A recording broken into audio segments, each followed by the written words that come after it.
All right, hello everyone. Tim here. Hello everyone. Yeah. Felix here. We are currently in Barbados.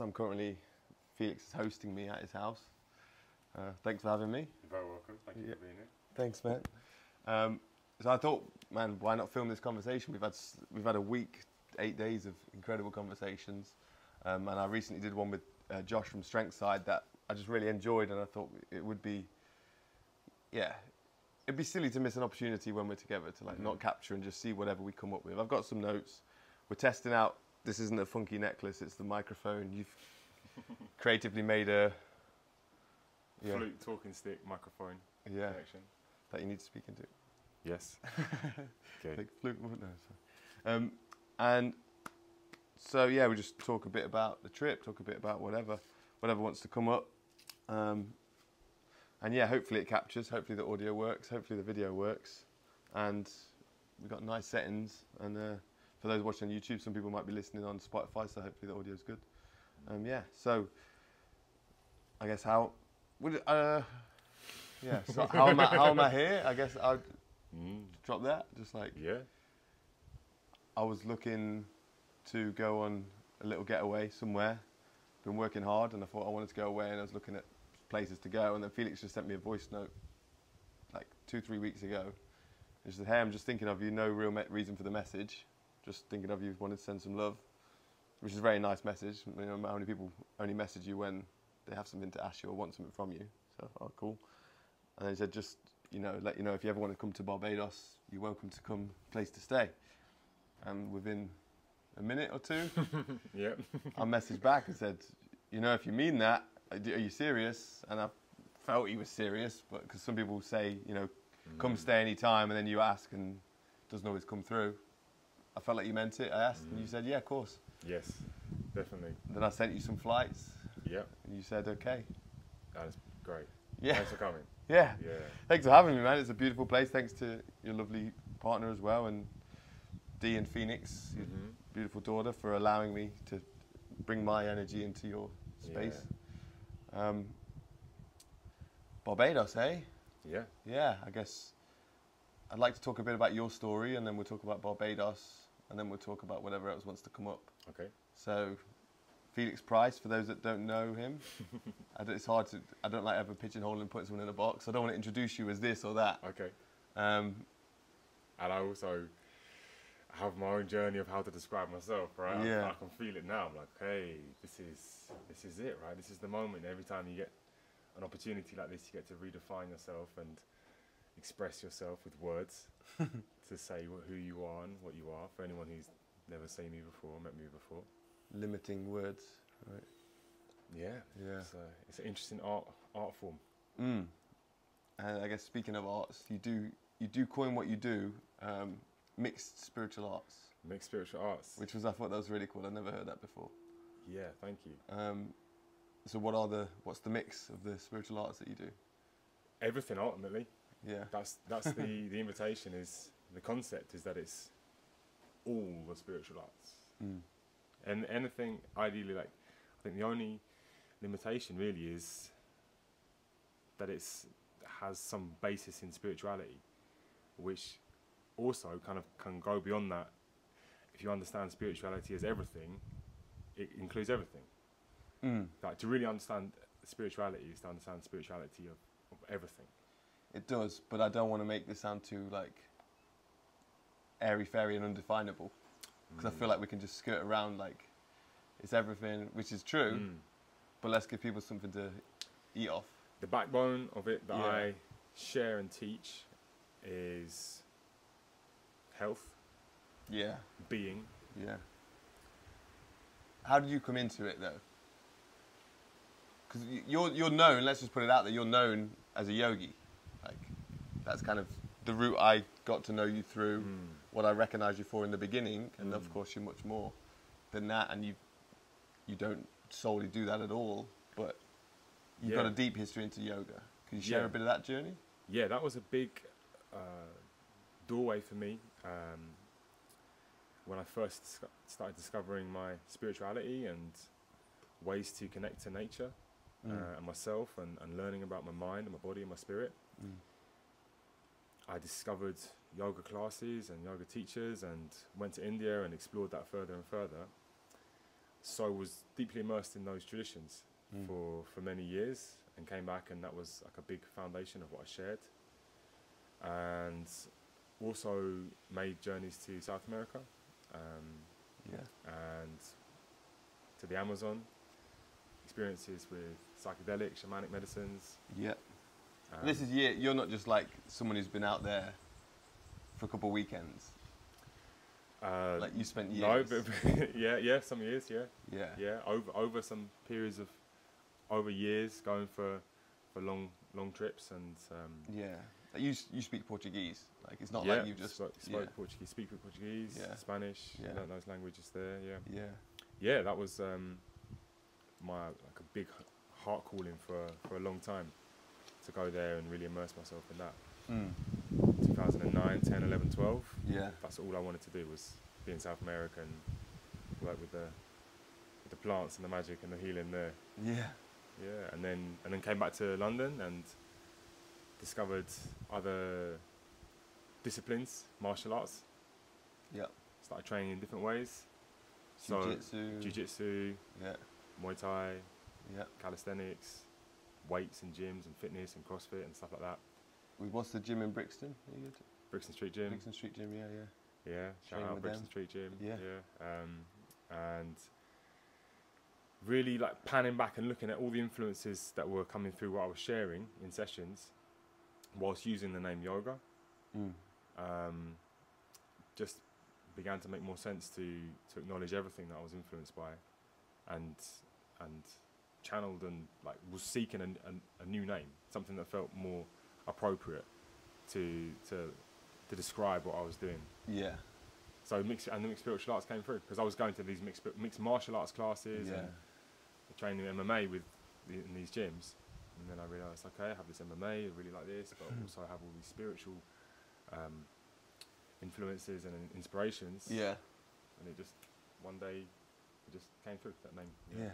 It's clever. Yeah, I like it. Thank you. Yeah. Yeah, defines. It keeps it open for how much variety you have, but also defines it in a roundabout way. Yeah.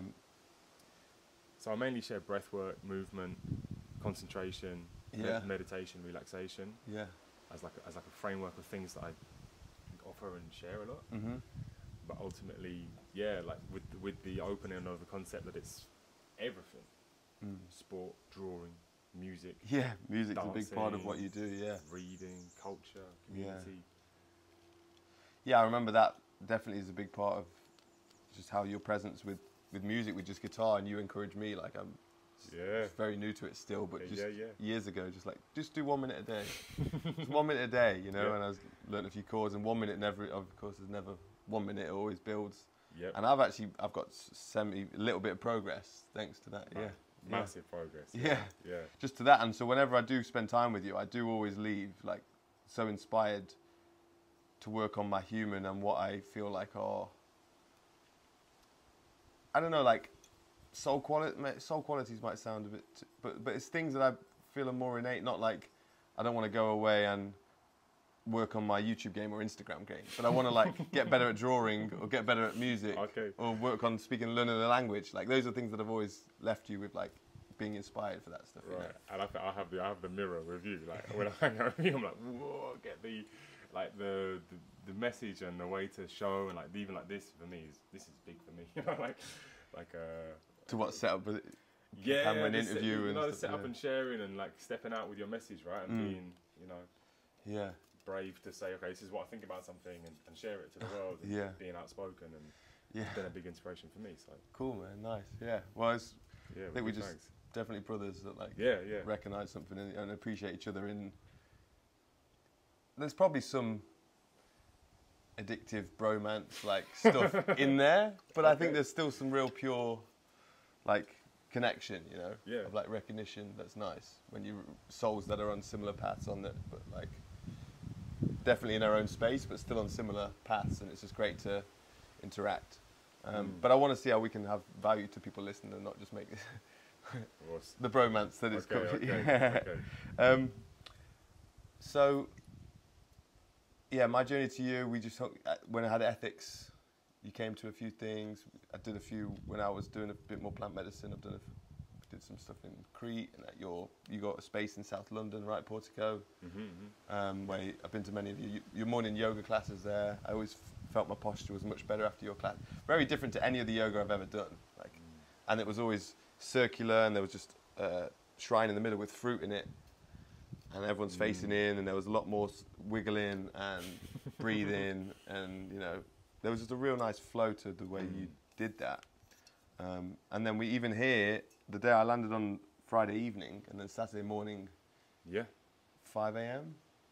5 a.m. You were leading a men's circle. Yep. Yeah. So I had a new moon, doing some lunar calendars, hitting the new moons and the full moons, holding space, and started men's work this year. And that was cool. We did that 5 a.m. Me, you, and Darren came as well, and we just beautiful field. I'd only seen Barbados, and I landed when it was dark. Yeah. And picked me up, boom, boom, 5 a.m. Let's go to the field, and ringing bells, and then breathing, moving, thinking, or like clearing the mind, and the sun just slowly like came up, and I got to see this beautiful. It's like a polo field or something, which is so strange to be in the Caribbean, and there's like this field for horse polo or something. It wasn't people playing, but it was a beautiful field, and like massive empty space, yeah, and just the jungle all around and stuff. So we did that, and that was a great little experience. I guess, shall we talk a little about this trip, or what we done? The Sunday day after we went to church. Yeah. Today's Sunday, we went again. That was lovely, just because I've been going in England to some churches. I don't consider myself a Christian, but I feel like I want to work on a relationship. If there is a creator, which I believe there is, like I want a place to work on that relationship. A church is a great place to be around other people that want to work on that relationship. And I just love the singing, to be honest. Like really, it feels really powerful. So, and to experience that in a different culture compared to the English church, still many similarities, but also felt like a lot of soul in the music, in the singing and stuff. Right, it was really cool. And the instrument, there's like saxophones and all sorts of wind instruments, and a real band playing. What else have we done here, or anything you want to share? I don't know. It feels like so much to share. Yeah, this is an interesting part of the journey. I feel is like how to crack it open, how to open up and to begin to really talk about it. There's partly where I feel I go into silence. I go into there's so much to say. Yeah. Like I this is something that I experience. Is why I'm curious with this podcast that you have a lot more experience with podcasts than me, and I admire people who on Joe Rogan and Lex Friedman who can like navigate these and move them around and say, okay, we're going to talk about this now, and something I want to improve on. Yeah. There's lots of experiences and sections and chapters of the life that have led to things. And over this last week, in some way, if we could have organically recorded like all the conversations that we've had. Oh man, yeah. It's sometimes part of the beauty of it is that we're having like the depth of conversation, right? Honesty and transparency. Yeah. And that it's not recorded. Or it's recorded. It would change it if it was. Yeah, it's recorded in ourselves, right? Like we know. Okay, Yeah. but as you said, I remember you said like something to like benefit people watching, right? Yeah, that's the thing when you're like, we're trying to... How to break it down. Yeah, because it's like, we want to have a conversation, but then we also want to like, that's the thing with podcasting, it's like trying to navigate. In my head, it's like, how many sentences in a row are we talking, which just might be our conversation and not relevant to the people listening. And it's like, yeah, you need a flow and you need to tell stories, because I think stories lead people in to listen to the other stuff. Yeah. And that's why it's nice as well to have, like, this is a different format. Anyone who's watching this is perhaps not in a rush, right? This isn't an Instagram story, 15 seconds, get to the point, get to the minute, hit it up. Like, that's what I find interesting about watching people have a conversation for a couple of hours. Just listening to them talk for 3 hours sometimes, you know? It's like, it doesn't always get to the point straight away. It doesn't have to. It's like, it's the warm-up, right? The feather barrier. Feather barrier, right? Yeah. Finding the feather barrier. I can sense to myself, like these feather barriers of like, okay, how am I going to try and tell the people here, like, my coolest insights, the best things that I've learned, and I know. Like, and that pressure coolest, just removes the ability to do that, doesn't it? Like a lot, the authenticity of it, right? Like there's something in it. But it's possible. It's possible. So. Yeah. But the conversations around those conversations, I think, could be what's helpful. Yep. So this kind of like navigating those abilities. Well, we've been surfing. Yes. We did surfing. Yeah. I've never really surfed. You've been surfing since you got here a few times. Yeah, surfing. So the amazing combination of nature and man, and it was beautiful. It's so therapeutic. It felt compared to the things I like to do, which just have generally been more intense in my life. To be on, relatively soft water, low waves, and actually just do. And it was pouring with rain. It was a really cool moment, wasn't it? Just calm initiation for the surfing. It was, and there's just turtles popping out, just like. Yes. There's just me, you, one or two other people, and some turtles, and just wet everywhere, but warm water. Like you do not feel cold in the ocean here, which was quite a pleasant thing. I did actually want to list some things about Barbados because that might be something that people can connect with. Is anyone that's travelled? Is when you go to different countries, different cultures, different continents, you notice things where you're like, oh, that's actually really cool. They do that. That's just slight tweaks and amplifications of certain, cultural personalities and stuff, and the way people are, things about the land, things like laws that you see played out, in cities and stuff. So Barbados, for me, I noticed a few things, but maybe you want to share a few things part of maybe why you moved here, or like what you noticed when you were here. Yeah, it's kind of a random place for a British person to move to. Well, the connection is my wife's family's from here. Okay. So we came here a few years ago, 4 years ago, exactly 4 years ago, for her grandma's 100th birthday. Yeah, a big celebration with the family. It was the first time we'd ever been here. And which, on that note, apparently there's a high number of centenarians. Yeah, one of the highest percentage of centenarians in the world. In Barbados. In Barbados, okay. Yeah. It's a very healthy old people live very long here, basically. Yeah. So she lived a long, happy life. Yeah. And that's the, great part to do with like a calmness to the people, like a relaxation, like a gentleness to the pace generally of the island. Yeah. Yeah. So they're very friendly people. One thing you notice very quickly here. Yeah, very friendly people here. Yeah. Very friendly. It feels like a small community. Like it's not a big island. You can pretty much go north to south in less than an hour. Yeah. Right? And then east to west in like half an hour or something. Yeah, exactly. So yeah. It feels like it's the size where you can learn. I've been here just over a week and I pretty much learned most of the island mapped out now.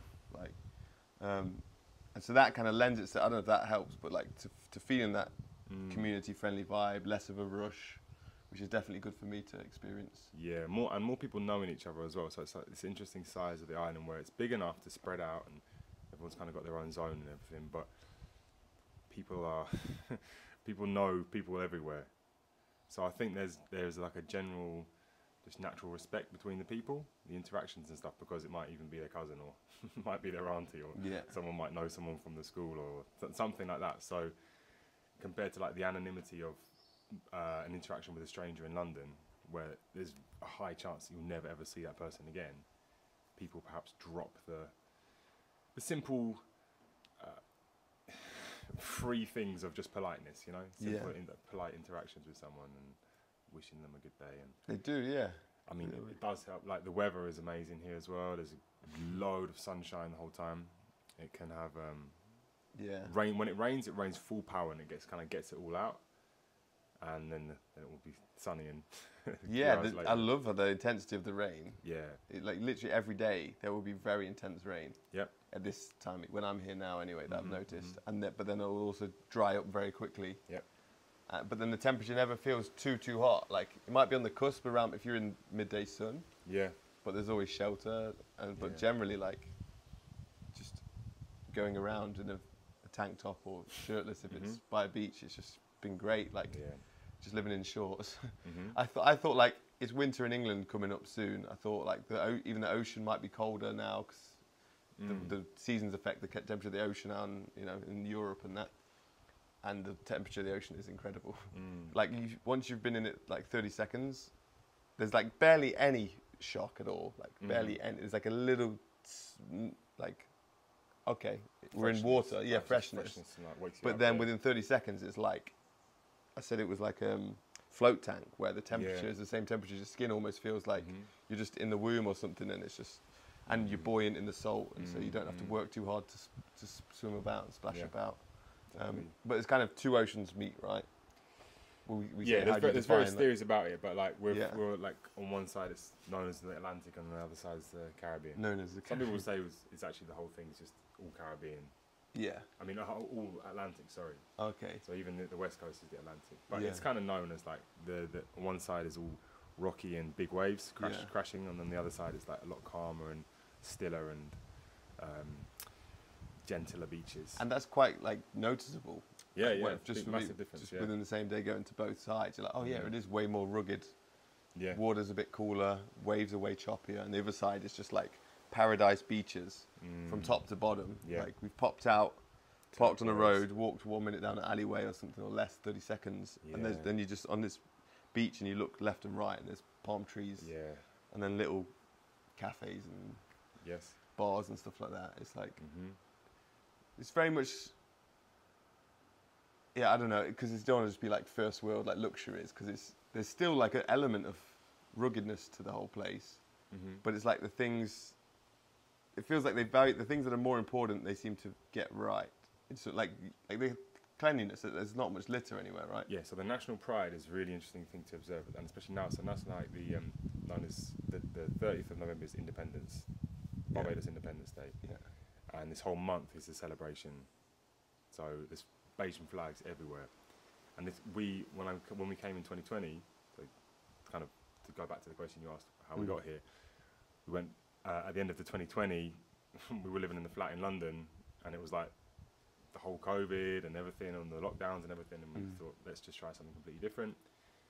So we booked a place for 4 months, and we thought we'd come out here and see how it went. And we loved it, and we're still here. So wow. But we arrived in November, and the contrast from being in London, we left 2 days before the second lockdown. Yeah. And just like the intensity of the fear and the stress and the tension in London, I don't think it could not have been more different than the joy and the happiness and the pride of the people here. Yeah. Especially in England, with all the conflict of national identity and pride and the shame of the nation and the different politics and the conflict and the chaos of the whole system there. To come here, it was like such a unity of the people. Everyone's very proud to be Bayesian, flying the flag everywhere, going around, really celebrating it. And the thing you said, the litter, is just like a symbol of that, right? Small symbol. People take care of the place. They take pride in it, so they keep it clean. Yeah. Keep BIM clean. It's like they call BIM is like the nickname for Barbados. Oh, okay. So yeah, you don't see much litter, and you don't see much graffiti. Yeah, yeah. Like there's murals and there's art and there are pieces, around, but there's not like that very sort of negative graffiti around it everywhere. Yeah, very clean. It's cool to notice, and there's not barely any billboards, right? Like no billboard, and not much media as well. This is another thing. So it's there's so many screens and advertising and billboards and buses and all that sort of stuff. Here, there's hardly in other places. Yeah, in London or big cities and stuff. There's hardly any of that here at all. It's such a nice piece. Gives you a piece of it's a subtle thing that it makes a difference. Because I remember going to Hawaii and they had billboards were banned there. Right. I don't know if it's changed, but it was just, I remember hearing that and that meant something to me, and I noticed it they're banned in Hawaii. Yeah, there's no billboards there, and I was I liked when I heard that fact. That's for me, I was like, man, that's gonna make, because the amount of brain spam and stuff that's going off, the manipulation from adverts, just when you drive and you don't see them. I heard a number of how many times we get advertised a day, and it's 2,000 times. 2,000 adverts each person sees a day or something, which sounds in London. Yeah, something like that, or in a normal city, right? And that's from the phone, from the TV, the radio, and it's I pay for YouTube, and I think it's one of the best money I spend each month because I don't get YouTube ads. Right, that's a good shout, yeah. And if I could pay for Instagram to not have Instagram adverts, like paying for that brain space to not be something come into your space when you don't invite it that's trying to sell you something. It's very parasitical and invasive, right?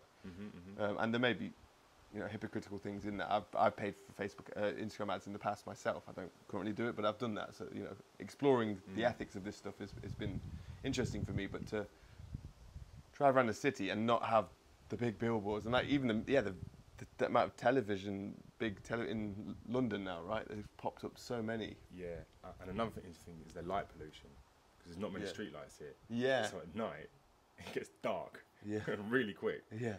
It's actually dark. Yeah. Yeah. On the roads and stuff. Yeah, we just got some good stars out last night. Yeah. Yeah.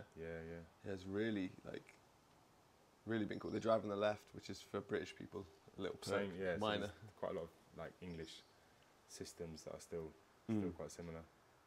Yeah. What else have I got? I've got a few things written down. The rain I like. The rain. What does that one say? Yeah, safety, I guess, was a word that you used, like... Safety, yeah. I mean, for me, this was like, feels like the safest place I've ever been. And you've been travelled India, South America... Yeah, travelled to lots of countries. Southeast Asia... Yeah. Europe. Africa, yeah. This feels like the safest place you've been to. Yeah, in terms of like being able to leave stuff and not worry about being robbed or being stuff getting stolen. Yeah. Although we saw Singapore's the safest place on earth. Singapore maybe as well. But that's due to a lot of the CCTV. Well, I mean, I think there's high pride in not being a criminal there maybe as well. But there's a lot of CCTV, and there's high pressure. There's high punishment. Whereas here, they don't need loads of CCTV. There's not a lot. No. Yeah. Doesn't feel like they need loads of CCTV. No. Yeah. And I mean, not to be completely naive, because it's not that there isn't any crime here at all, and no one's ever had anything stolen. Yeah. So. Definitely, yeah. It is still a human plane, so there are there's a spectrum of stuff here, but genuinely, like, you don't walk along the beach. Like, you can go, like, you know, like we left our stuff on the beach and went for the run. It's not like don't worry about, you know, locking the car. And like my where I was living before, the landlord, they went to Canada for 6 months, and they left the car in the driveway with the keys in the ignition. Really?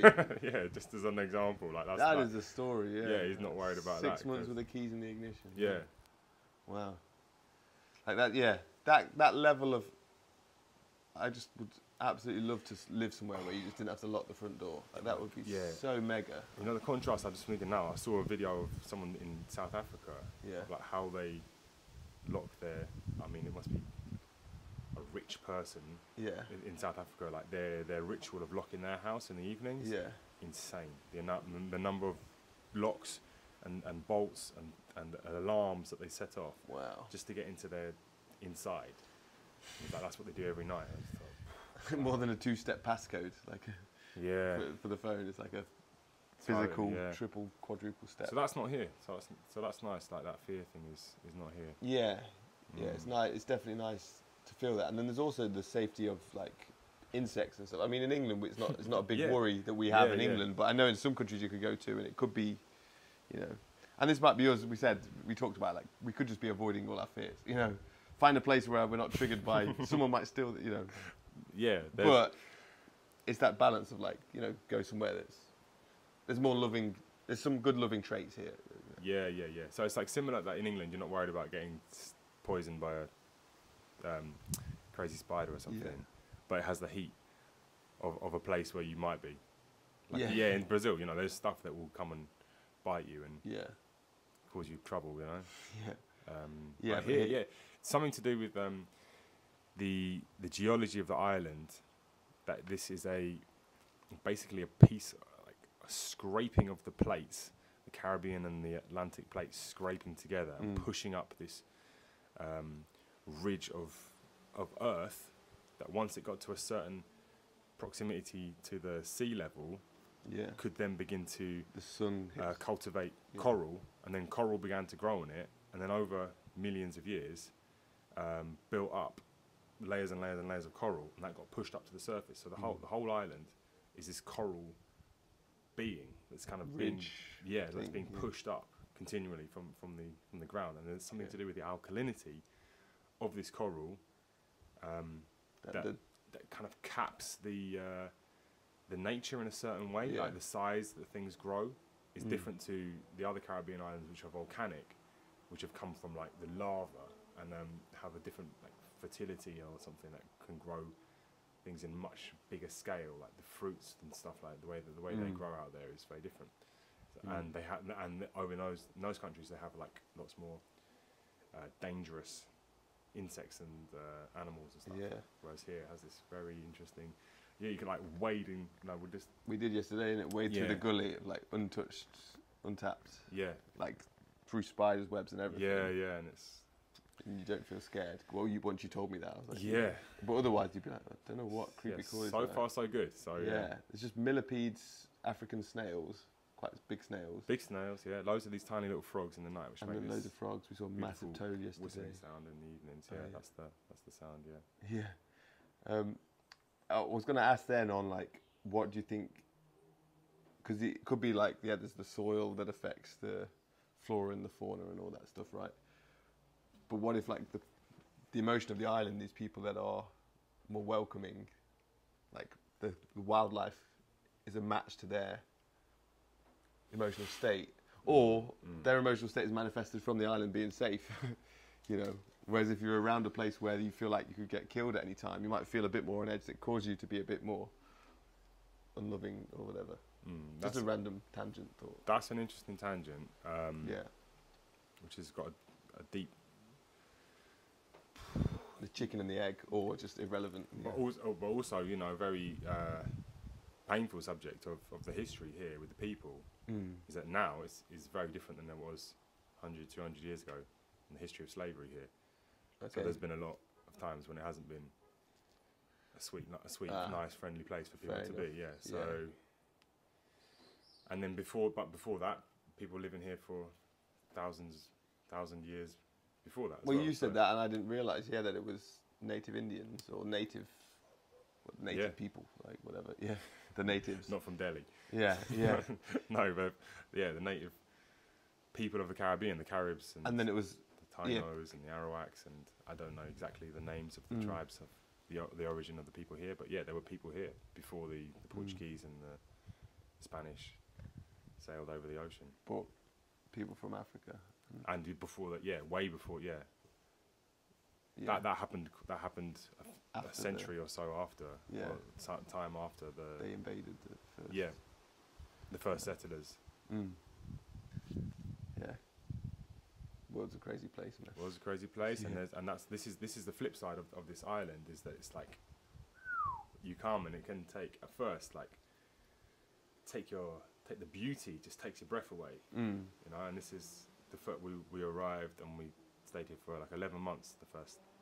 Our first long stint. It's 2 years since we moved here now. And it can come in waves of seeing the beauty, the natural beauty of the place, and the friendliness of the people. But then through like repetition of the phases, and as you get to know people more and see things more, there's still like lots of things that aren't great about it. You know, there's like a lot of separation, a lot of divide, like historically between the whites and the blacks, and the social classes and stuff. There's massive divides still, while simultaneously being in some ways closer than than other places. You know, like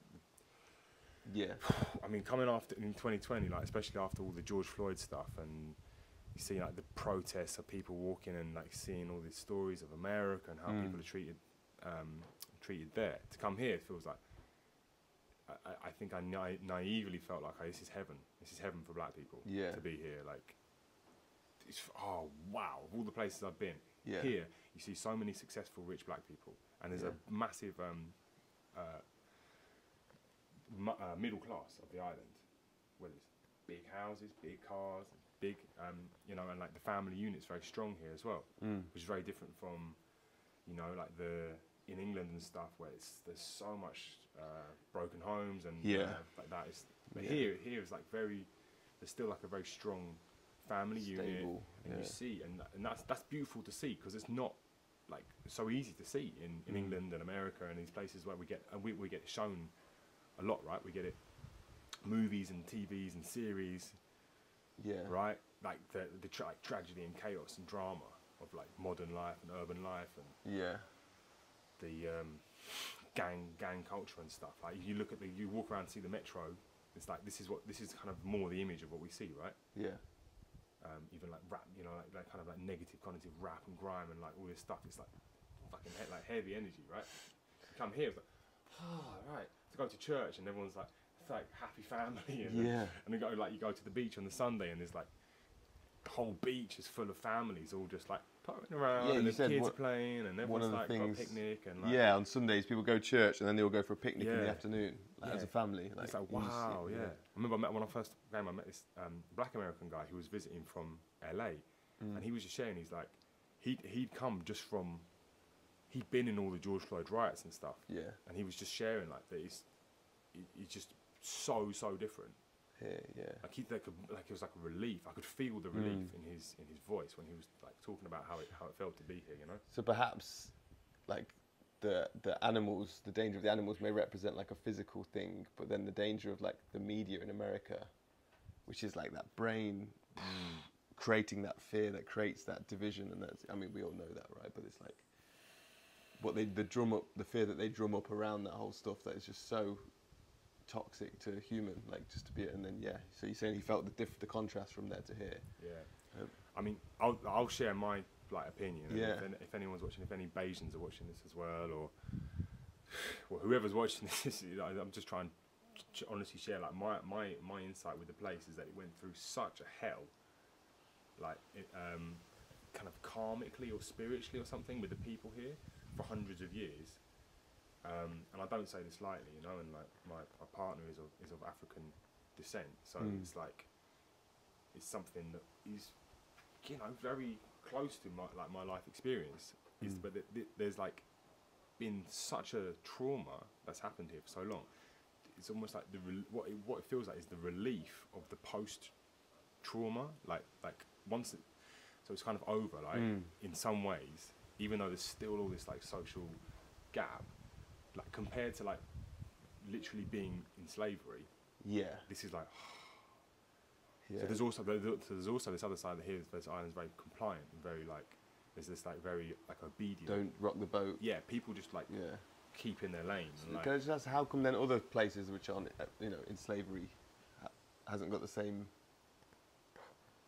feeling of like that post relief kind of thing that you? Why is Barbados stand out like that? Compared to like Jamaica or exactly. Like if you can identify, I don't know.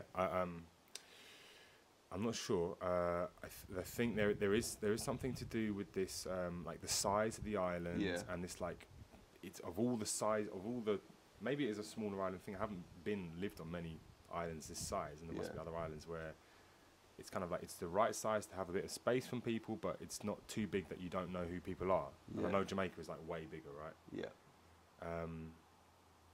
I mean, there was also talk of like it being, they say like in the history, like Barbados was like an area like kind of reserved for the elite of like politicians and like the super rich from like hundreds of years ago, right? And also there was kind of like this, I have been told this like selection of the slaves that were here.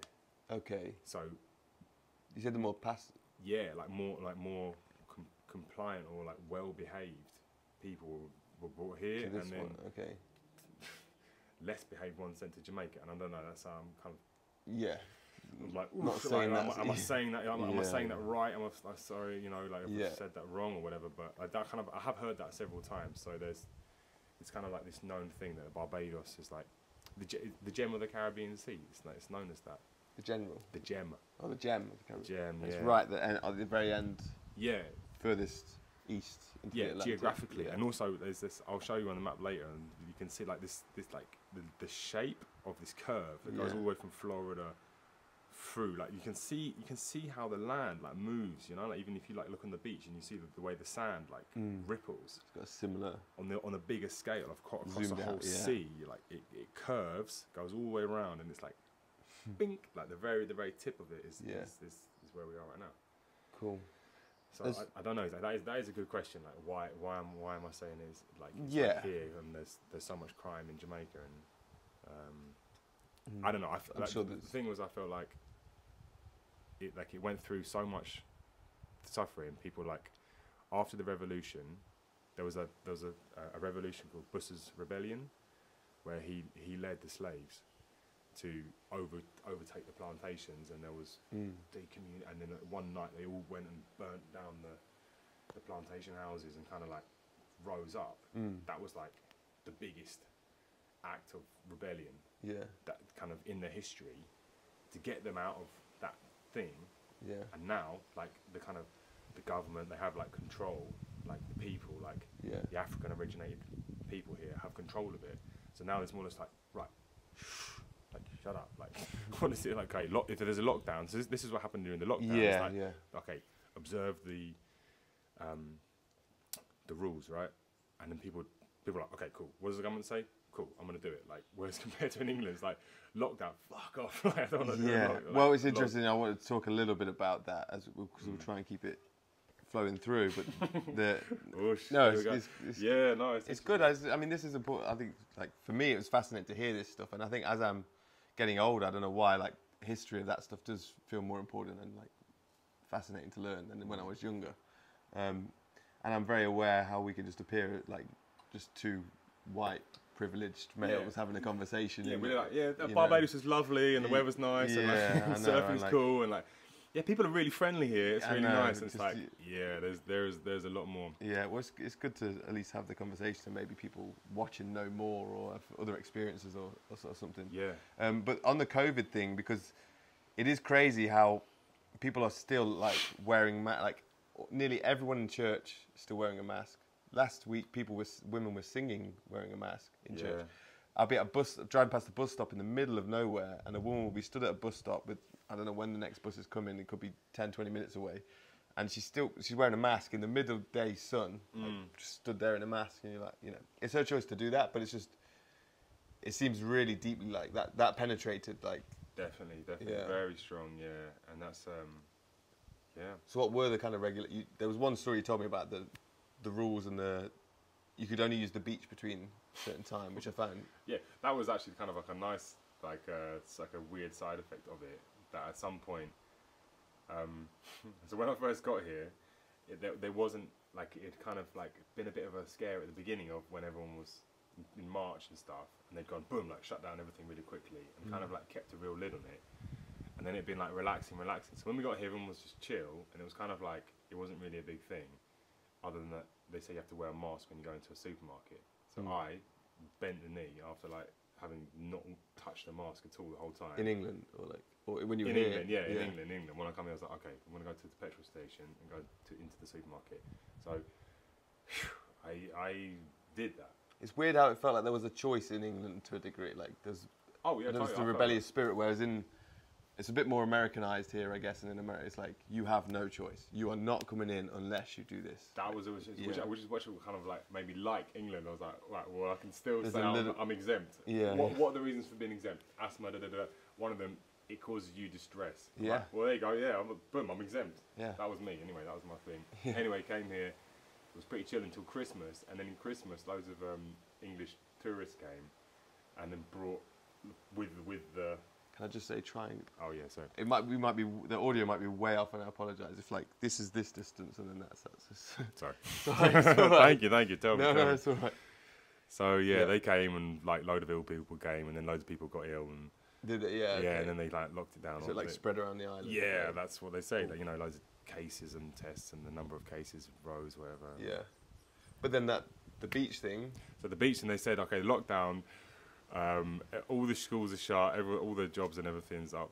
So, and the beach is shut except between 6 and 9. So it actually made this effect that the beach.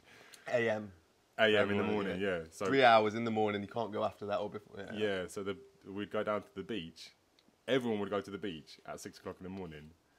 And it was this beautiful vision of sunrise and all these families, because no one's at school or at work, all going down there just for that thing, catching the sunrise, enjoying their time, keeping spread apart. You know, I was like, keep the distance. And you've got length of beaches, right? You've got like miles of beaches, packed full of people, and then at like 10 to 9, it was completely empty again. Everyone was like, get out well before the curfew and get home and stuff. So that was in this weird world of dualities and many sides to the issues. That was like a beautiful side, right? Like the many things of the lockdowns that were beautiful. There was some, like, oh, you see the you know, the things, the animals returning to nature and people spending time with their families, and you know, and like the beautiful side of that happened. It's a duality, right? This is where we are. This is duality, and I think it's like simplistic to just look at it in one way. Like Barbados is a beautiful paradise island. It's like, it's definitely. You know, touch a moment there, talking about the other side of it. Just, when you get to go anywhere, you realise there's many sides to it. One side that's been nice is the food. Is just to see how, like the distance between. I mean, there is supermarkets. Like, you can buy Waitrose, you know, vegan cheese from England here. There's like quite a decent Waitrose presence, and the mushrooms I like to get from Waitrose they actually had here as well. But beyond that side, there is actually a really good integration between like crop and someone selling at the side of the road. Which anyone that's been to, you know, Asia or South America, like, it's a way more. Whereas in England, to someone just selling with handwritten markets, I guess you get farmers markets, and there might be one day a week and certain hours, and it's like still bougie to a degree. You get the old fruit grocers, but the difference about it's like flown in and transported in. Fruit, fruit grocers is still, they've bought it from that big chain. It's much more like those guys that we bought the watermelons from. That's his garden or something, right? The avocados, which they call pears here, randomly. But we bought avocados from the side of a guy, and they're just like massive avocados. It must be like probably within a mile of where we bought them from. Papaya. And that's when you can feel the energy in the food, the freshness. So it's there's like trying to eat the food, and that's what I was going to say. There's the breadfruit. There's one place here called Yellow Meat, which is like it's not even actually a vegetarian place. They put meat toppings and stuff on. It's hardly vegetarian. It's hardly. We had to get no toppings to be no main toppings to be vegetarian, vegan. I think it's vegetarian, but it's basically half a breadfruit roasted. They just roast it in its shell, so it's really like an organic process of just like put this breadfruit in the fire, and it was recommended to me by YouTube algorithm actually, that maybe like see a video that someone else made on this place, and I thought, let's check this place out, and you hadn't been before. And it was I really enjoyed that. So literally just half a breadfruit that had been roasted, and the roast was such a good like starchy carb. And then there was just like a nice little salsa topping, pineapple salsa topping. Got that a few times. Lion Share we went to yesterday. It was like a vegan Ital food type place. It was really good. And then we went to like the Barbetha, like the Ibiza style cat bar restaurant. Like, Sea Shed, and they were really nice, way more bougie, but just just to like the side of the road shacks selling stuff that's like literally grown in someone's backyard or whatever, and there's no, because in England, my friend with Down to Earth Project had Jamie, shout out, has an allotment, and he was supplying some food from the allotment to the one vegan restaurant in Derby called Plant. Shout out Dave who runs that. And he was providing produce, and then that got shut down because you can't grow in an allotment and provide produce, because I think the government don't get to make tax on it or whatever it is, which is their rules, right? But it's just like to see these steps that have been put in place by law, whatever it is, legislations and stuff, to create those steps. Whereas here, that there's like a much more merging of food and buying food if you are open to like just buying from the side of the road and that. And that's actually what happened a lot in the lockdown. I've been told that because the country was really dependent on tourism for many years. People coming for holidays, you know, so the whole hotels and along the coast, and when that all just stopped, it was like a bit, you know, trouble for a lot of people, because a lot of people lost their jobs and stuff, you know. But what happened was a lot of people started growing food in their gardens more. And then those roadside places popped up way more. That's what I've been told. Like there weren't as many people doing that before. Okay. So that people are like, oh, no, I've lost my job and I've got to stay at home and grow some food. Wow, so they figured that out, Yeah. and then they've maybe got a more wholesome way of making a living. Yeah, potentially now. That's like a good, good side of it. Yeah. Awesome. We did some snorkeling, didn't we? Yeah, man, the world underwater, Yeah. under the sea. That was nice, briefly. I did one hike here. That was my one thing, that there's like not loads of sick hikes here. I mean, that's maybe, like we was talking earlier about, like a luxury and like a British thing where there's lovely. There are more. There Yeah. are more. I think there's a lot more that we had, like, that didn't tap into, Okay. like gully hikes and Gully stuff. hikes. Like, we did one like just down here, like through kind of that trail. Yeah. But the nice culture, like I was saying, where you see like big groups all going together, like going like early morning. Yeah. So that's something that I haven't tapped into much. Yeah, cool. Yet, but If I come back, It is- we'll maybe it's a do good- more. it's a good I mean, I shout, did like one you on talk- Mount Chalk, and it was like a really nice hike, no one about, to this cross on a mountain, and then it ended up through a village, and any house I went past where someone was sat outside, like friendliest people to say hello to. yeah, to say hello to. Yeah, and then there's exactly, bars, and there's like 3 churches within like 2 tiny villages, you know, and it's just like really Yeah. cool to see. So I know there is like elements of that, but there's not like 1,000-meter volcano, and you know, it's not a complaint, but it's like some places have that, and it's like, oh, let's go do that big mission today. You know? Right. No, Yeah, it's yeah. different. No, but it's still cool. And we'll definitely have to tap into more of that. Yeah, and so just to tap on what you just said, Yeah. like saying hello. Yeah. That of like all the things that we've spoken about, that for me is like the richest thing. Is like how friendly, how easy it is to say hello to people. Yeah. And All right. Yeah. Like, Just Just as you yeah. drive around, just drive past the like bunch of guys on the corner. yeah. And just lift a finger. This is like the Bayesian hello. It's like sometimes it's just that. All you need to do is just that, like point to the sky, Yeah, It's yeah. like, and then just point everyone like, just like go around a corner, 15 guys like around the thing, just lift a finger and like they'll just be like Yeah. that, and it's Because you make for me- eye contact anyway, and it's like, we've made eye contact, let's acknowledge that, like, kind of thing. And this is one of the real wisdoms and enlightenments of this place as well, is that acknowledgement of like, and like absence of fear Yeah. of saying hello to a stranger, which is really present in London, and was something that was always like I kind of like swum against the stream with Yeah. in London. Like, I'm always like looking to like. Is there an say- in to like I want to say hello to like smile at a stranger or nod on something, and it's a real challenge doing it in London. Whereas here, it's just like, so easy. You just walk past and it's like hello, and that like coming here, that's really like restored my faith in in humanity, right? It's like people are in the calm. right environment, maybe, or the right, intentions. Totally, yeah. And you can like walk on a beach and just sort of pan around, and there'll be the family over there, and there'll just be like this natural thing that happens when humans come into contact with each other, where they notice that there's another man over there, like playgrounds and stuff, right? In London, a dad walks in with his kids. We can tell there's another man, but what so much happens in London and stuff is like you'll acknowledge, and then we'll just like avoid, like pretend they weren't there. Whereas here, it's like I'll just like we'll connect eyes for like 1 second, and it's just like all right, and then it's done. Like it's like you're not like trying to be like, hey, what's your name? Like it's like it's cool. It's like a choice of the path in that moment. Is like, do I just not? Do you ignore that? Do you ignore they're there, or do you just It's acknowledge happened. No, which direction do I take? And London, it's just like autopilot, 99%. Autopilot to kind of ignite, to not open. Yeah. And the other one is just like, you're just there, and it's such a relief. For me, that was like the best bits of it. Yeah.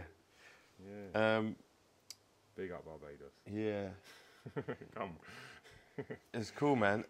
One thing we did that you helped me with, and I guess it's part of your practice, and you didn't really mention it as such, but you led me through a rebirthing. Oosh, yeah.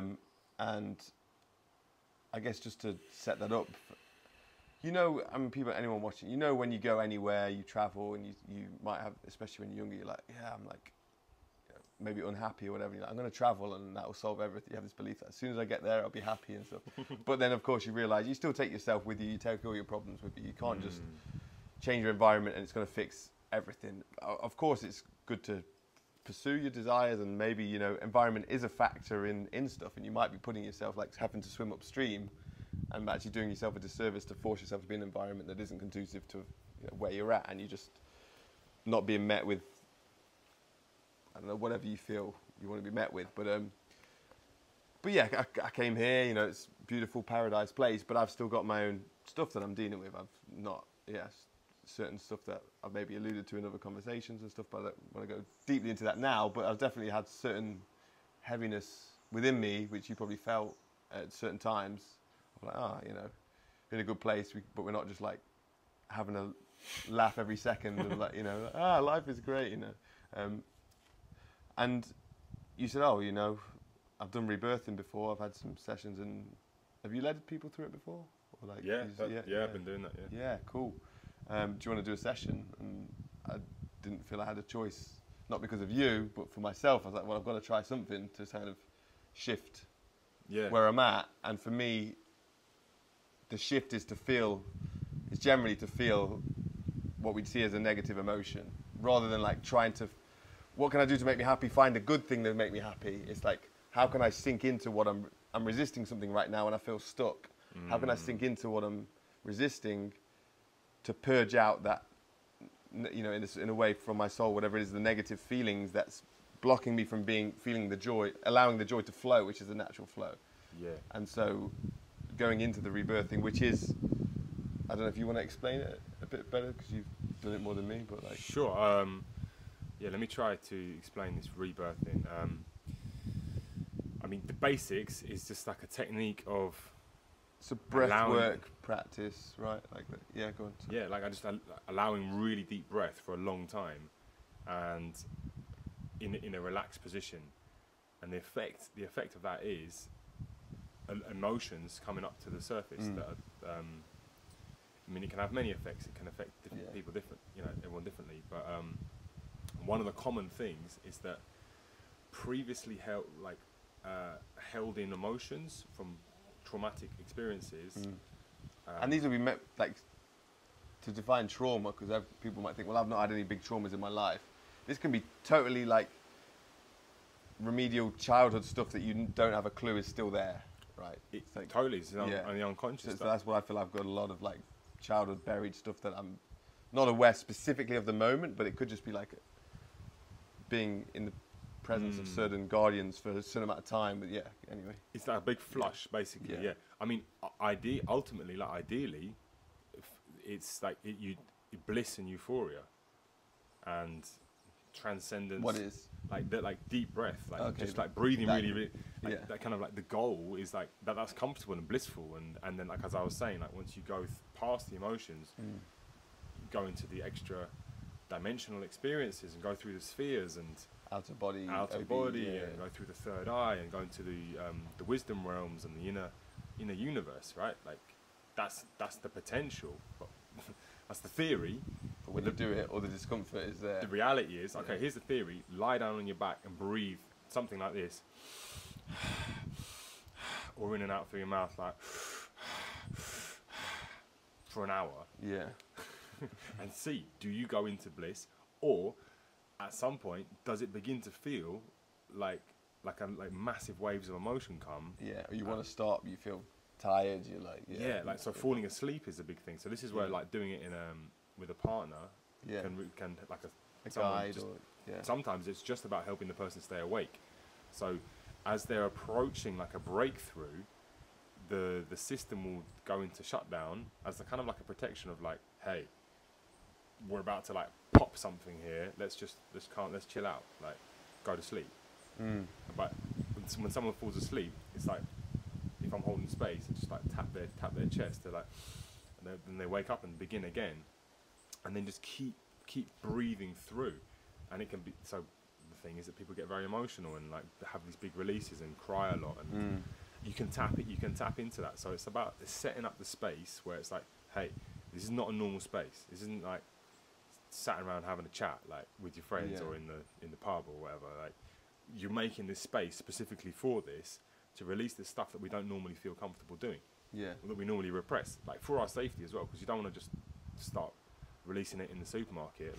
Like we have these for our protection, you know. Like there's an intelligence to it. But if you create the right space and say it's okay, like you know, if you trust someone, like you trust the person. This is why I say, like you were saying at the beginning, like, you arrived and it is all right, mate, or how's it going, you know, like have that catch up.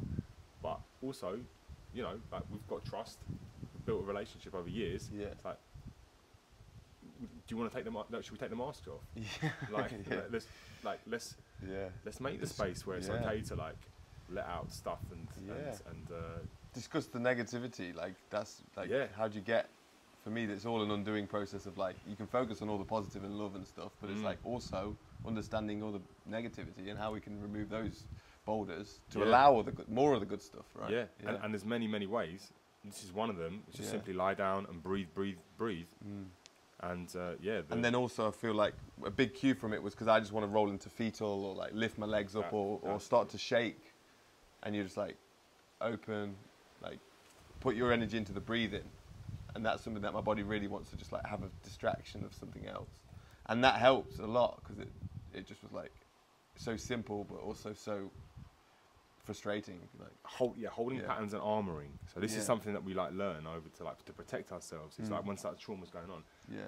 But it also means it's also like the keeping in inside, which is sometimes really, like I say, really useful. But when you carry it for 20 years, 40 years, it's like it stops serving us. It helped me protect me from getting into the emotion. So when I resisted that, it helped. Yes, in like pushing it through.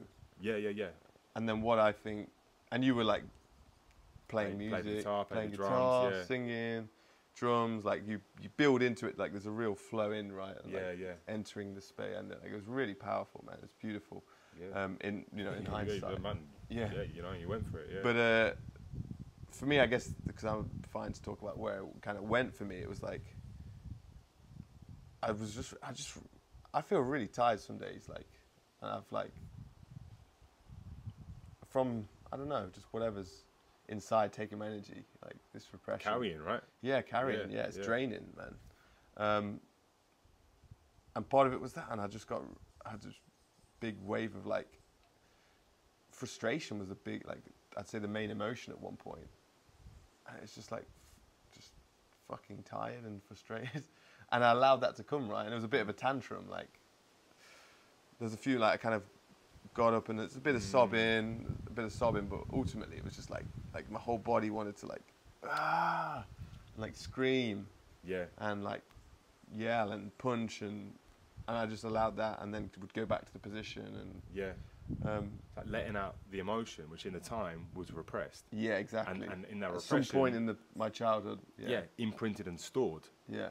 And then it's like these blocks. It needs to be acted on and allowed to be expressed in a safe way. That's not project, because what ends up happening, what my observation is, it gets projected at other people. In like someone cuts you up in the street and it's projected at them. A child does something that they're totally innocent, but it annoys you and you project it at them. It's like so to try and deal with it in that safe space. Indirect or sometimes also passive ways as well, passive aggressive. Like people who just like got these like frustrations inside, sarcasm. Like, it comes out in all sorts of ways. So trying to just own it and feeling the safe space where I trust you and go into that was really nice. And it felt like, honestly, that was a shift that we just felt like lighter after that, both of us. Yeah. You said you felt something going through it as well. Yeah. No, I found that as well. Like doing the process, it's like I could feel it in the space, right? Yeah. And it lightens because it was like the channeling that kind of comes through me. Like with the vocal and stuff, right, is a release of my own. Yeah. So like really like sing into this. It's a clearance for me as well. Yeah. And then at the end of it, in Savasana, I mean, lying on your back as we were anyway, but it like wound down to that point that I've only had it a handful of times in my life, and I guess that's kind of the point of each yoga practice, is to get to this point when I was lying down, tired, and the music was kind of winding down, and I was just, and then suddenly I'd like come back around, and there was a chunk of time which I wasn't aware of that had just passed because I was so relaxed. And it was like a relaxed state, like a baby that's having a nap kind of thing. It was just, oh, I'm still here. I'm on the floor. You know, where am I? Rebirth, and that's what's going. That's what they call it. That. Literally, that's funny. Yeah. Boom, full circle. And I had that moment, and it was just like, and then and it felt like it was really helpful. I'm glad you were like, do you want us to do that? And I was like, yeah. You're like, when should we do it? I just said now. And you're like, boom, like 20 minutes putting things in place. Boom, boom, check. Yeah. Family. Boom, boom, boom. Yeah. Cool. And we just went in. So that's so kind of related to that is I didn't actually write it down because I didn't clock it, but man, my sleep here has been incredible. And I'm not sure, we are, there's still Wi-Fi and electricity, but we're on top of a hill, and with the end of a street, there's a window either side of my bed with every window here has a grate over it so that it can be kept wide open, but with just air, but not with allowing insects and stuff in. So I'm sleeping every night with a window, which I love, a bed with a window either side when it's not a cold breeze, And so it's fresh air coming in, and we're both going to bed before 9. Like it's 8:30, and I'm drifting. We're like, it's dark. Yeah, it's dark. Yeah. It's dark by 6, 5:30. Yeah. And I think this is morphic resonance. This is what I feel like with Barbados as well. It's like the combined local zeitgeist of the population. Yeah. Which is 300,000-400,000 people or something, goes to bed really early. Yeah. So we're not consciously we don't consciously think that everyone on the island is all going to bed. Yeah. But it's unconsciously there's a spiritual vibe, right? You just feel the whole island is affected and not kind of together. That's the unity of the island. It's everyone goes into and that's just amazing. And it's we're not staring. I mean, we watched a bit of Planet Earth and a few things. Yeah. But even then, that's if I stare at a screen, I sometimes can't. If I can't sleep in England, it's I looked at the screen or I had a bit of sugar or something like that. And it's I've been doing that here, and there's so many other factors, but we've not been consciously avoid all screens 2 hours before bed, but we're not also sat on them loads either. We're just having conversations and playing instruments and whatever, and then waking up before 6 a lot of the time, right? Good. That's a good 9 hours still chunk. And that's how I said about the hours before midnight. If anyone doesn't heard this one, but just to share this with anyone that hasn't heard this one, but the hours before midnight. Someone told this to me years ago. Any hour that you get to sleep before midnight is worth twice afterwards. So if you go to sleep at 9, sleep 9 till 12, it's 6 hours. So you can sleep 9 till 4, it's 10 hours sleep. Yeah. It feels I just feel really rested here. Yeah. So, and it could be. Who knows the exact science of that? But once I heard that, every time I practice that's what it feels like. You're trying to go to bed as many hours before 12 as you can. Yeah. Yeah. So that's been a beautiful blessing, and it's 4 hours behind England here. So going to bed at 9 before 9 here. That's 1 a.m. in England. So it's not too. That was when I checked the time zone here, because you go to California and it's 8 hours difference. The jet lag takes you days to adjust to. I mean, it's a good direction going this way. It's going back that's the worry. Yeah, here's actually it means you just go to bed really early and wake up early. Yeah, which is great. When you go back, you'll just and it's just 4 hours, so it's not too. Be awake a little bit later and then wake up a bit later for a few days, but. Yeah. Interesting though, last night, just jump onto one point, that after having really nice insight for me, is I don't know, power of prayer and meditation. Yeah. I felt the one last night. So let's just set up last night though, because last night was the anomaly. Every night we've been here, we've probably been in bed before 9 o'clock. Except for last night. Last night it was 2 a.m. It was 3. Was it 3? We got back. We were driving at 2:20. Yeah. But when we said goodnight to each other at 2:45. I at 3 was okay, that was in my lights out and final thing, Wow. So last night we ended up, it was a Saturday night, your friend Darren was playing bass in a bar, which is cool. So live music. Go see some live music. I've got a friend, Joseph Jenkin, who we used to be neighbours when I lived in London. He was my next door neighbour, fellow vegan at the time, similar age. And then you came out and randomly he'd opened a gym in Barbados. And so I hadn't seen this guy in years, and then you end up knowing him because you remember at his gym. But he actually used to come to my yoga class in West Norwood. Oh, he came to your yoga in West Norwood? Wow. Okay. So I've been going to that gym though. Yeah. And then the guys have been talking about, Joe's the owner or something. Oh yeah. And you never knew. And I didn't know who he was. Yeah. And then he turns up one day, and he's the owner, and everyone's saying hello to him. I was like, "Hello mate, how you doing?" He's like, "Hey Felix, how you doing?" I remember. Anyway, that's my little story about Joe. But shout out Joe. Shout out Joe. Yeah. So he was on the island, and I'd not seen him in about 4 or 5 years, probably 4 years. And you known him, but hung out a few times, and we were like, let's all go meet up. So we went over to his house after we watched some live music with Darren, and to watch the UFC, which again, that's a different battle for me, coming and going with that. But we were both drawn to watch it. Yeah, amazing. Yeah, it was. Yeah, that's the first time I've ever watched the program of the UFC. Full card, program. Yeah, watched the whole live stream, whatever. And it was very, you know, very exciting. Shout out to all the people that risked their bodies. Amazing, absolutely amazing, yeah. Yeah. But we ended up, we had some ice cream, some chocolate to stay awake. We had some, Joe had some veggie Colin Caterpillar sugary sweets. We were like, you know, people, there's alcohol and whatever. And a lot of massive violence.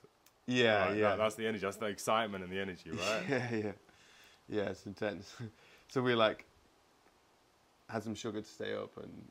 Yeah, I was falling asleep. I was having my own like knockout. Yeah. Like at the end, I was like trying to stay awake. Yeah. And so then we didn't get back till 3 o'clock. Yeah. 2, 3. But here's the point was, before going to sleep, right, we sat and prayed and meditated and gave thanks and just a little prayer for all the fighters and all the people, all the whole things, and the hosts of where we'd been and like that, and I've like really connected from the heart. Yeah. And got a really good night's sleep. Yeah. Yeah. You think the prayer was a big factor in that? That was like definitely just to like seal what was potentially an unloving sporting. Yeah, like that crazy, chaotic, violent energy. Yeah. As you were saying, like we could have taken that into the. You said something about all that like see how we sleep or something. And I was like, shit, actually, well, okay, let's do something about it. Let's just tune in a moment. Yeah. So I had a good contrast of getting all excited about the knockout and then tuning in and praying. I'm trying to just like balance it in some menial way. But then slept great, 3 hours sleep, woke up 6 a.m, wide awake. That was it. Good to go with the day. Yeah. Good breakfast, went to church, went to farmer's market. I'd say I was awake. I'd say I don't know quite how wide it was, but couldn't I go was on a big hike or something. But definitely more than like normally having 3 hours sleep. Yeah. Yeah. There was one other place I wanted to take this conversation, because I guess we've kind of wrapped up most of the week and we've gone in a lot of different directions and touched on spirituality, the food, the culture here. I guess it's kind of, I don't know, is there anything in your head? Because I don't want to make it, we could go for 3 hours, and I don't know how you feel on. Yeah, I mean, for me, like the diet thing is like a massive thing. Okay, let's talk about that. Yeah, because we've both been vegan. Yeah. We've both been not vegan. Yeah, and I mean, like, for me, having like known you from afar at first, you know, as a character in it, and with my own journey through it, and then getting to actually meeting you and getting to know you personally, and then going through like the whole journey that we went. Interesting enough, yesterday was 2 days ago, so the 11th marked 4 years since I ate animal product, ate these chicken and fish from the...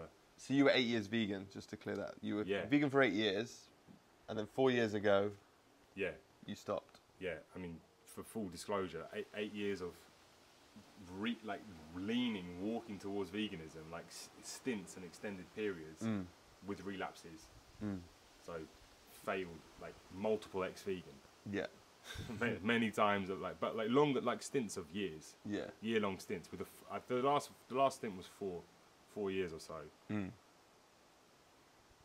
then just a couple of days ago, the 11/11 was 4 years since when I was at my wife's grandma's 100th birthday, and I actually personally was in one of the lowest points of my life, injured physically, very struggling in many ways, and I was at the big banquet, the big buffet, and there's massive Caribbean food spread and everyone eating everything, and this plate of food about to be put in the bin by my father-in-law. Like someone had given him a plate of food that he wasn't going to eat. Yeah. And for me in that moment, like the ethical equation of whether is that unethical for me to eat that. Something that's going to get thrown away anyway. Yeah, crossed the line of it being that's okay for me to eat. Yeah. And I felt the yearning for it. I felt the hunger for it, and I ate it. And I felt emotionally conflicted at the time. I felt like a big onset of like different energies and like spirits, right? Different like a foreign, unusual spirits. Goes with the mic. After having been so like far away from it for so long, but physically, like a healing physically. So it was an interesting moment that we had a lot of conversations. Similar, yeah. This time, and then I didn't even. It wasn't until the day that I realised, oh, this is 4 years to the day Since you stopped. Yeah, since I stopped. Yeah. And I'm on my way back in slowly. Yeah, and ironically, like your return. Yeah. With this has also provoked my thought about it. With the conversation about for me, it's like, well, what about if emotions affect our ability to process plant foods? And if we deal with some emotions, our organs are more productive, and we can make things more bioavailable and utilize them more. And so I've been vegetarian for pretty much all of this year. I think I've had a few tuna sandwiches or something this year, but since I've been here, I've been vegetarian the whole time. And so just to have those conversations, and then what you're just feeling like the spiritual challenge of actually eating meat, like at one point was a big thing, and then... Oh yeah, I mean my whole journey, like I went 17 years ago now, like from not having thought about diet at all, when I went to India for the first time and went to a yoga ashram. That was like the first time I was ever vegetarian, and I was like, well, this is crazy, like, oh my god, I'm going to be vegetarian for 2 weeks, and actually was like, okay, this is actually alright. And then travelled with a vegetarian guy for a few months, and I was like, okay, out of respect for you, mate, I'll just be vegetarian when I'm with you. Yeah. And just like sunk right into it, and it felt great. And in India, everything supports it. Like, it's actually harder to find stuff that isn't vegetarian. You have to go out of your way. It's vegetarian. Not vegan. Very like that's milk. There's the milk and ghee and ghee and like and loads of the stuff. So it's the milk element is very much part of the culture, but the meat is very much outside of the majority of the culture. So that was just like easy. And then going through my journey into vegetarianism, and then later into veganism. But then a lot of struggles and everything with veganism.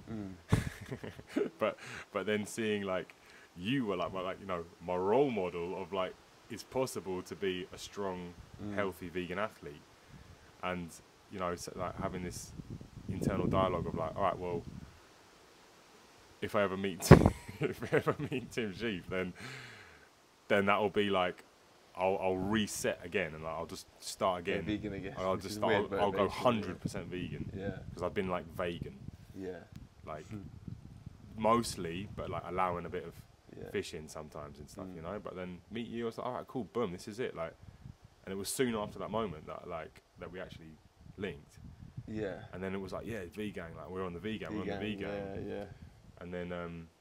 But then that's partly why I had to feel like I had to speak when I didn't feel good and I felt better eating meat. Yeah, no. I had to speak, but then also coming to the realizations I'm starting to feel now. Well, I also have to continue to speak about that. That what if the emotions are the missing piece of the puzzle when people are claiming this diet and this diet, and it's like, well, if one diet might be more conducive to people whose digestive system is not as functioning as well. Right. So the meat products might be more aligned with the condition of a soul that would want to eat that way. Totally. This is really interesting. This feels like the next journey into the conversation, because it was like it's a layer behind the layer of just like vitamins in this food, and if you eat this, you get those vitamins, because it doesn't work like that. You can't just eat kale and fish and whatever proteins in each is equal. But there's so many more layers. Sorry, yeah. But there is like many interesting. Like tangible experiences that we've gone through, right?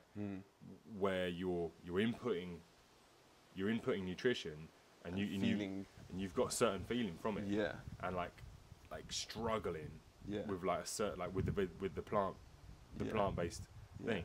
But it's interesting to talk about the emotional side as well, because I was struggling super struggling emotionally, spiritually at that time, that year, And I remember when you went through your fast and we're really struggling. At that time, I was good. Yeah. I was like enjoying the vegan diet, but I wasn't facing all this like emotional, this massive kind of conflict that I went through with like my art career and a really intense experience with an art agent who kind of like it was a real sharp learning curve about like art sharks and being kind of completely exploited and stuff, yeah. So, but before that, I was like, good, and you were going through it, and I'm just kind of trying to say, oh, you need to just eat more and like do some weights. And yeah, everyone had an answer. Get your fire up, get your yang up, kind of thing, and all those sort of answers everyone was trying to tell you. Yeah. Until you actually just made the choice for yourself, and then we could feel like I could feel instantly before when I saw you for the first time. Yeah. After you had some meat, right? Yeah. Maybe for a few weeks or a month or something. Yeah. I remember like seeing before you told me, I was like, raw. Okay, something's changed. Like you look way better. Like yeah, you look way healthier. Wow. And then you told me, did I even? I'm trying to remember. I remember that. I guessed it. I was thinking you're like, oh yeah, I've got something to tell. I was like, oh yeah, it was at Vegan Nights. At Vegan Nights in Brick Vegan Lane. Nights in Brick Lane, yeah. And you were like, yeah, I want to tell you something. I was like, you eat meat, right? And you were like, yeah. And I was like, wow, I could sense it already. Like the power, I remember that, the chi, like coming out of your body. I felt buzzing again. I felt like I had my life back. To be honest. Especially compared to like the couple of months before. Yeah. Like, man, it's so nuanced and like so. But it's great to like. I feel just like we got to that next. Even though there's still so much more, like, don't feel like we've at all far from clocked it, but like that a new level of understanding that like, opens the door up for a deeper conversation about this stuff. And it's like, what if intellectually, like the vegan diet was just like makes all the sense. Why would I ever want to hurt an animal if I don't have to? Right. But then the physical didn't match that because it wasn't like we still had all these emotional injuries, culturally gathered from childhood and from our upbringings and stuff that we can this is the thing, is that with the soul work, it's that you can intellectually get something all you want, but for it to be a truth in your soul is a whole different like journey, like experience of like an adventure kind theory and practice. And practice. And it was like, so we were like intellectually, well, myself was definitely like very intellectually vegan, but the diet that matched I say it again, but the diet that felt like it matched the condition of my soul was an animal product one, And so do I then just eat the diet that matches my soul, or do I work on my soul and then that? Because right now it's like I would feel uncomfortable to eat beef, but I don't know if I wouldn't feel totally uncomfortable to eating fish. So maybe that's where I'm at, but it's like, okay, do I either just eat exactly where I'm at, and that might be the perfect diet for my body right now, but that's just for my body, that's not for the planet or other things. Or do I not eat that, and then if I feel physically challenged or like whatever comes up physically that is a problem for me, do I then just try to identify what emotion that brings to me? Do the soul work. And just try and deal with that emotion, and then if I can deal with that, maybe then I may the desire or the thought that fish is still okay to eat will just drop away. And I'd be like, of course I don't want to eat, like when that is dealt with, because it's like if I could feel as good on a vegan diet as I feel physically that meat makes me feel, of course I would do it, But there's a whole other thing, because it's like when I eat vegan, my mind feels clearer and spiritually I feel clearer. But there's just a physical struggle that's like that. That's the way up battle, right? This is what I found as well. Yeah, understand, and different phases, right? Because there's like being like it feels a lot more peaceful, right? For me, vegan. Doing the plant. Totally, yeah. Yeah, like abstaining from anything that has that. Yeah. Yeah. And there's certain situations where I felt more comfortable, more safe to be like that, and certain where I wasn't. So for me, in that like the kind of transition, I was really like battling like aggression, right, from this character, like physical threat to me and my family. Yeah. Like gangster shit. Yeah. And that put me in this like fight mode, right? Yeah. Which at the time, like the veganism, clear my throat here. Right? There's some water. You got some? I'm all good. I'll get that one in a minute. Yeah. But like felt so like the vulnerability. I felt so weak and like pathetic. I helpless, right? And then I associated that with like all this kind of trauma. I would say you didn't allow yourself to feel that. Definitely didn't. That was like what was coming up, but you didn't. Yeah. I definitely did not want to be feeling that. I wanted to be feeling. I was like, fuck this. Like, I want to like man up, get tough now. Like, cause it's like this like put on a bigger facade. Yeah, this aggressive like yeah pressure. It was totally messing up with my where I was, with my peace, and with my soul, and affecting my family. I was like, right, I need to deal with this, and then getting that glimpse when the kind of ethics was off the table, but it was like the ethics was the thing, right? Okay, don't want to contribute to the industry. And when that was off the table, and it was about to be put in the bin, and then I could feel that glimpse of like something like going through my muscles that felt like, oh my god, I'm getting my strength back now. Yeah. Then I was like, well, that felt more important than whether it was right or wrong. Yeah. And then I went through this whole thing with my granddad. Like my granddad was in hospital, and like Joan, like trying to. Cause then I was still like denying it. I was like, I don't want to do it. Like, oh, if it's like, if someone's throwing it away, maybe that's okay. Like, I'll only do it if someone's throwing it away. Yeah. And then just being like, feeling completely depleted, and like in December in London, and like sat in this hospital with my granddad dying in the bed. Yeah. And just having like nothing to give him. Yeah. And then going and like looking at like Tesco's in the hospital trying to find something to eat, and just looking at the salmon on the shelf and just being like, right, I'm gonna do this now. Eat the salmon, and then like 10 minutes later, feeling like Superman, going upstairs. Popeye with spinach, like. It's the irony of the Popeye with spinach, being that it's like Felix with salmon was like the thing that made me go getting in the escalator, going upstairs, and like walking into that like hospital thing, going like doing these healings on my granddad, getting him up, and like got him out of the hospital, got him home, got him walking again. And it was like totally linked in, and then still in denial and conflict of it, not wanting to accept it, it was the veganuary, so I kind of did it myself. Like, I kept it to myself. I was like, fuck, but the conflict of like the whole story with the scene and everyone not coming out as ex-vegan or something, I didn't even want to face any of that yet. So I just kept it to myself all through that till Christmas, and then it was veganuary. So I was like, okay, what I'll do is I'll go veganuary again. And 3 days into that, and I remember you messaging me, still trying to like do this work with my granddad, and again feeling this like depletion and just like this emptiness. And I was actually part of this. A friend came and filmed me for this the little film they made for Veganuary, where they went and filmed all these. He'd written a poem with this script about these different lines. And Bob, and then he filmed with Nathan as well. Dear Bob, but my line was, you start to make a few changes and you feel so much better. Wow. So like I'm there in a headstand saying you start to make a few changes and you feel a lot better. And the changes that I was making was eating fish and eggs. And feeling physically better. And feeling like I was being reborn, like I was rebuilding from like the lowest point that I'd been in. Yeah.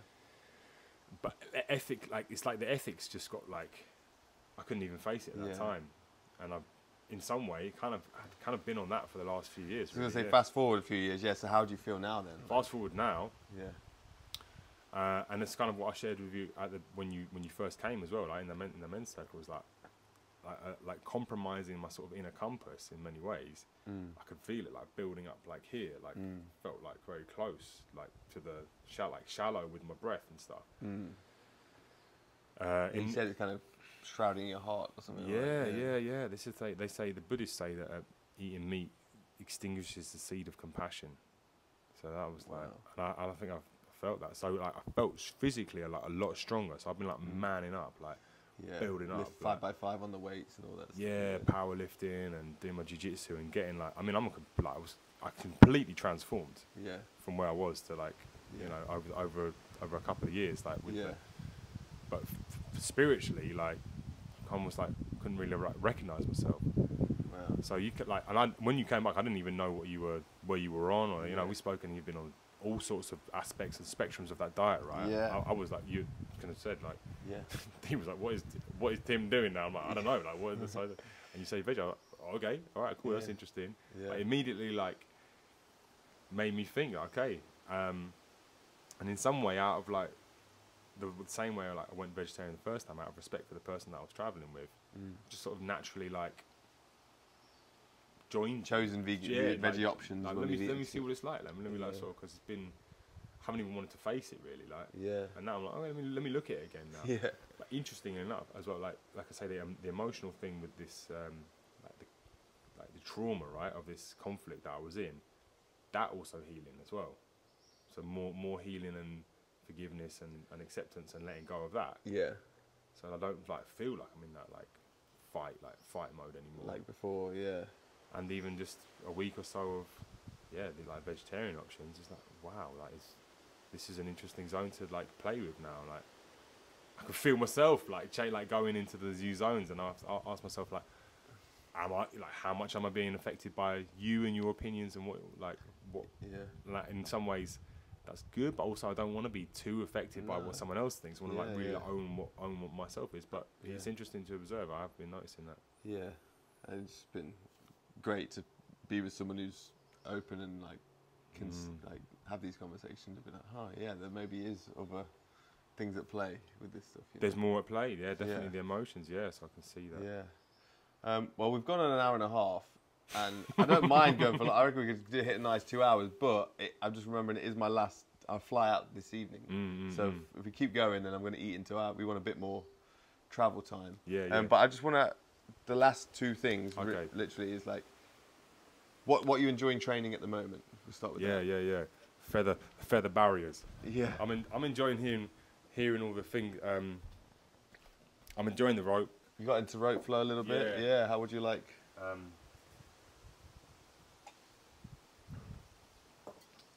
So what I'm learning is to note what you're doing and then kind of jump onto it sooner than I have done previously. Like seeing you do the rope 4 years ago and being like, oh, okay, well that looks pretty weird. And like, wasn't too that long ago, maybe 2.5 now.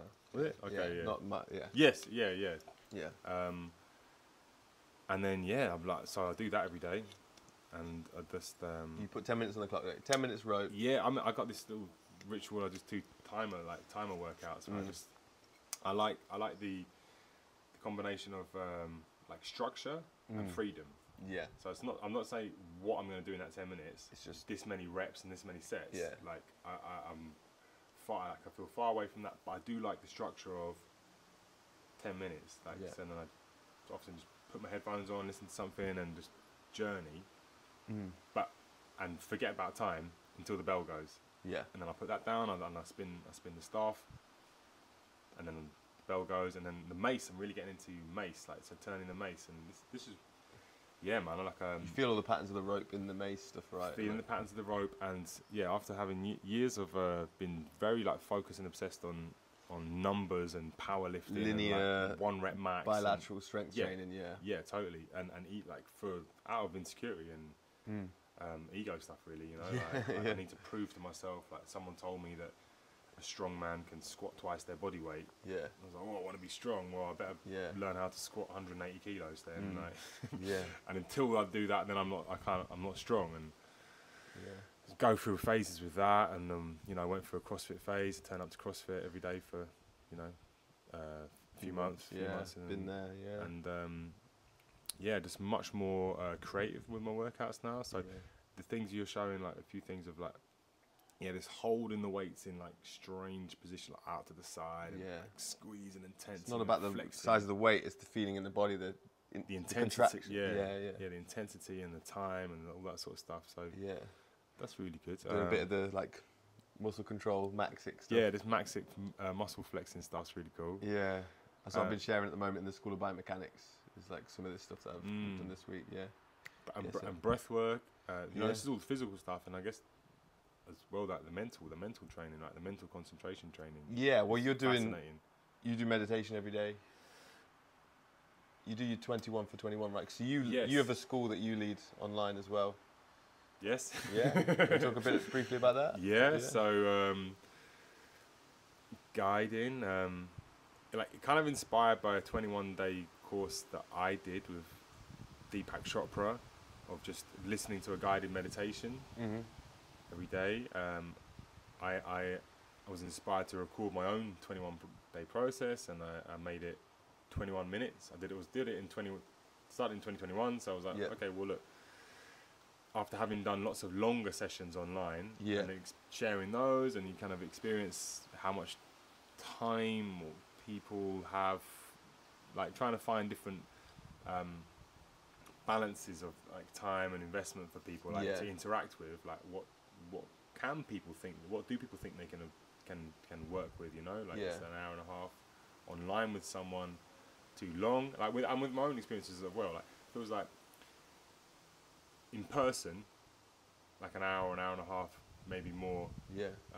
Like doable and appropriate or something. But like when you're working with the technology, it's like it's jarring after 30 minutes. Yeah, like how much is someone going to do that? And yeah, and just also just doing it with audio, like going back to like the simplicity of audio. Not like, a video. It's just like they put the headphones in. Yeah, just listening, and so like my love of instructing and describing stuff. Yeah, great teacher, man. Yeah, thank you. Yeah. So it's 21 minutes for 21 days. Yeah, 21. And you guide them through it. You record, and every day is different. Yeah. And then they've even got options on each day, like how they're feeling energetically, or. Yep. So yeah, just making different levels. 3 levels. Make it as accessible as possible for people. Yeah.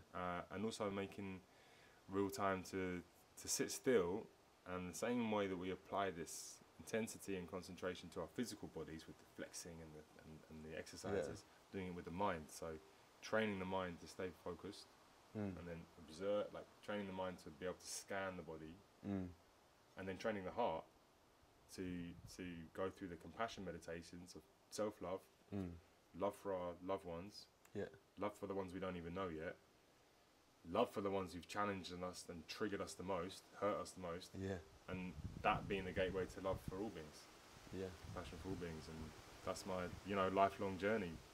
Awesome, man. And so that's part of your kind of MSA, UAMSA, Urban Avatars, mixed spiritual arts. Yeah, Urban Avatars, mixed spiritual arts. Yeah.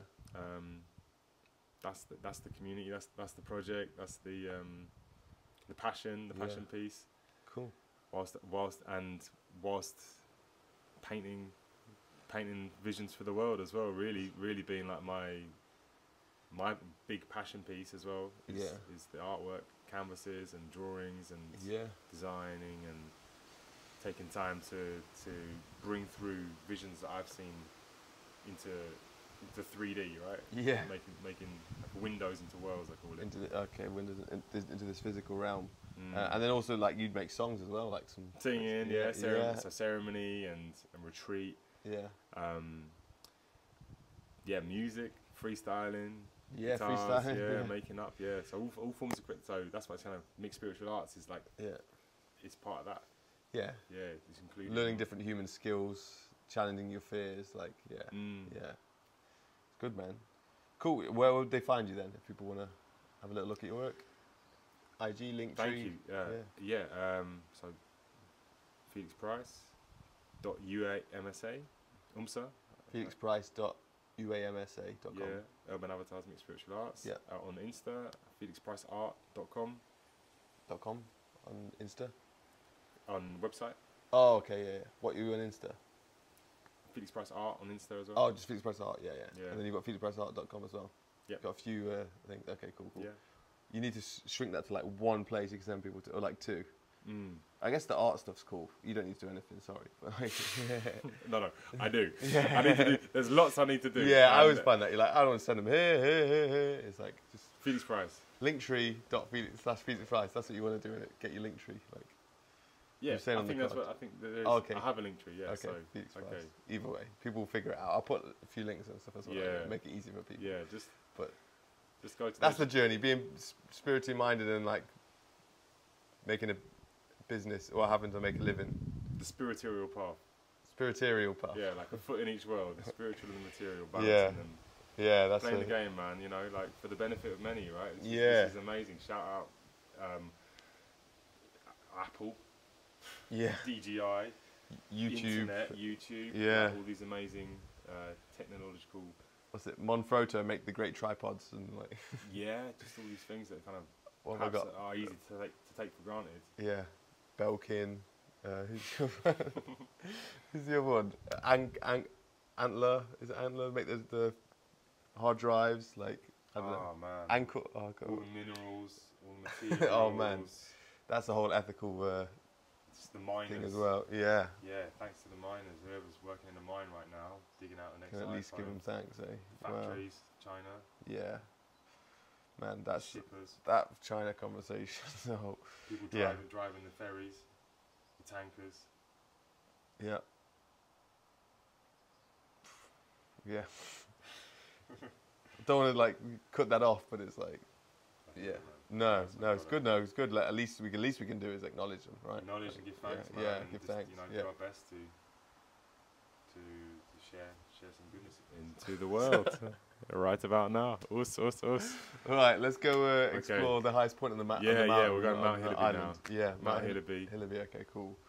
And have some bit of food and do that. Boom. Thanks everyone for watching. Yeah, thank you. Hearing how have you done this. Appreciate your time, energy, feelings, everything. Love. Peace out. Peace out. Us. Us. Yes, man. Yeah. Hey.